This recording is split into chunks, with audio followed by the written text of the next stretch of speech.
మన పెరట్లోనే ఆనపకాయలు జనపకాయలు టమాటాలు ఏమన్నా పండించుకోవచ్చు. పండి తీరి పద్ధతి ఒక విధంగా ఉంటే ఖచ్చితంగా పండించుకోవచ్చు. చూడండి, సంచుల్లో వేసి ఈ విధంగా టమాటాలు ఎంత బాగా వచ్చినాయో, టమాటాలు చూస్తాకి ఎంత సున్నిపుగా ఉన్నాయో. ఈ విధంగా టమాటాలు చూస్తా కూడా మంచి మందు లేకోకుండా శుభ్రంగా చాలా బాగా ఇష్టమైనవి అన్నమాట. ఈ టమాటాలు ఈ విధంగా సంచిలో వేసుకుని అంత ఓవర్ గేవర్ చేసుకుంటే దాని తగ్గట్టుగా వస్తాయి అన్నమాట. ఆనపకాయలు ఇవి ఈ విధంగా వస్తున్నాయి. సో దగ్గర దగ్గర ఒక 10-15 ఆనపకాయలు ఇచ్చింది ఇప్పటికి ఈ టమాటాలు.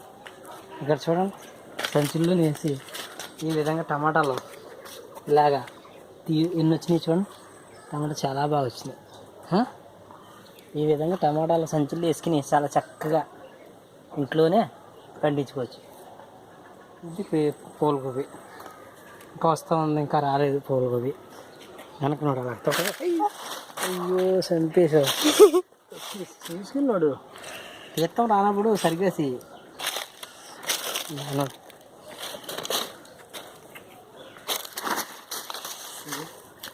ఇంకా వంకాయలు ఈ విధంగా వంకాయలు పండించవచ్చు. మన ఇంట్లోనే పండించుకోవచ్చు, ఎక్కడికో వెళ్ళచ్చు. ఈ విధంగా ఈ గాంపూట అట్టింది కొంచెం మందు కొట్టాలి. అనంత మందు కొట్టి కొడదాం వీళ్ళు కొట్టాలి. గాంపూట పట్టింది సరిగ్గా. ఇంట్లోనే ఏ వస్తువుైనా పండించుకోవచ్చు. ఇవి బీన్స్ చాలా చక్కగా వచ్చినాయి, బీన్స్ వస్తున్నాయి. మెంతికూర ఇలా ఎంత నైస్గా ఉండొచ్చు. మందు లేకోకుండా ఎరువు లేకోకుండా టమాటాలు వస్తూ ఉంటాయి, ఇంకా రాలేదు. ఇది పాలకూర ఇప్పుడు కోసుకుంటున్నాం కూరకి చాలా చక్కగా నీట్గా. మందు లేనుకోకుండా ఏమీ లేదు, యూరియా లేకోకుండా చాలా ఈ విధంగా కోసుకొని ఇలా వస్తే ఈ విధంగా ఇలాగా మనం ఇంట్లోనే పెంట తయారు చేసుకోవచ్చు. ఈ విధంగా గొయ్యితో వేసి ఈ విధంగా గొయ్యితోవి ఇంట్లోనే వచ్చిన వ్యర్థం కూరగాయలు తొక్కలు గుడ్లు తొక్కలు ఇవన్నీ వేసి గొయ్యి కప్పెట్టి ఒక 20-28 రోజుల దాకా ఉంచితే ఆ విధంగా అక్కడ కంపోస్ట్ తయారవుతుంది. కంపోస్ట్ చాలా చక్కని కంపోస్ట్ తయారవుతుంది. సొంతంగా వేసుకుంటే ఈ విధంగా కంపోస్ట్ ఈ విధంగా కంపోస్ట్ చాలా చక్కని కంపోస్ట్ మొక్కలకి వేసుకోవచ్చు. వచ్చిన కంపోస్ట్ని సంచులో పెట్టుకుని ఈ విధంగా తయారు చేసి పెట్టుకోవచ్చు. చాలా చక్కగా పెంపు వస్తుంది. క్యాబేజీ ఇప్పుడు ఇంకా వస్తుంది, ఇది తయారవుతుంది. ఇంకా అవ్వలేదు, వస్తుంది క్యాబేజీ రాలే. మిచ్చ స్పష్టమైన మిచ్చ, ఇంట్లో పండించుకునే మిచ్చ, చల్లట్టు దగ్గర స్పష్టమైన మిచ్చ ఎంత చక్కగా ఉన్నాయి చూడు. మిచ్చ ఇంట్లోనే పండించుకోవచ్చు చాలా నీట్గా. బీన్స్ ఇంకా రాలేదు, వస్తూ ఉన్నాయి.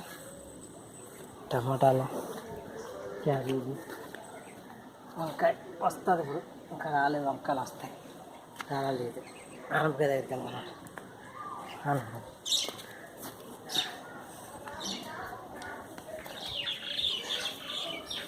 ఈ మొక్కలు ఇవి వచ్చింది, అయిపోయింది. ఇంకా లాస్ట్ సీజన్ అయిపోయింది. ఇంకా దగ్గర దగ్గర ఒక 3-4 కేజీలు వచ్చింది మటర్ ఇప్పటిదాకా. ఇంకా అయిపోయినాయి చెట్లు, సీజన్ అయిపోతుంది, ఈ విధంగా అయిపోతుంది.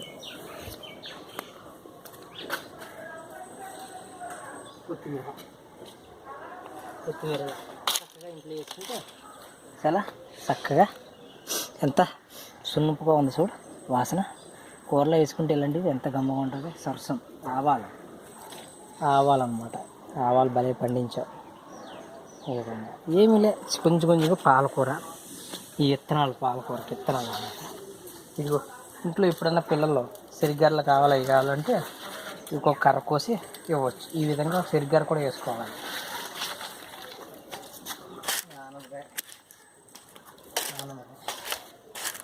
ఎంత చక్కగా ఉన్నాయి, పెద్ద పెద్ద కాయలు వస్తున్నాయి. ఒక్కోటి 2-3 కేజీలు ఉంటున్నాయి అనగా. ఇప్పుడు దాకా ఒక 10 ఆనపకాయలు దాకా వచ్చినాయి.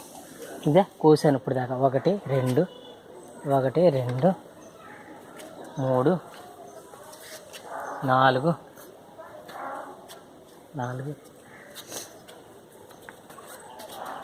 5 6 ఇంకా లోపల ఒక 2 కాయలు కోసం మొత్తం 10 కాయలు కోసం.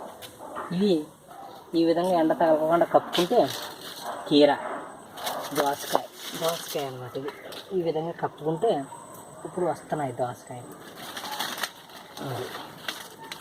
ఈ విధంగా ఎండ తగలకోకుండా కొంచెం ఒక 4-5 రోజులు జాగ్రత్తగా చూసుకుంటే మనం ఇవి వచ్చేదాకా ఏ ఇబ్బంది లేకుండా వస్తాయి. వచ్చిన తర్వాత మనం ఈ విధంగా కొంచెం కాపాడాలి. ఇది మూలి ఇప్పుడు విత్తనాలకు పెట్టాను, ఇంకా అయిపోయింది ఆల్రెడీ. తిన్నాను దగ్గర ఒక 4-5 కేజీలు. ఇవి ఇప్పుడు మూలి పాలకూర. సరే, నా ఛానల్ నచ్చితే కనుక సబ్స్క్రైబ్ చేయండి, మర్చిపోకండి. పేరు నాది కేఎస్రావు. సొంత ఊరు నర్సాపురం నాది, వెస్ట్ గోదావరి డిస్టిక్. పండించింది పంట అస్సాం. ఆయిల్ దులీజన్లో పండించాను నేను.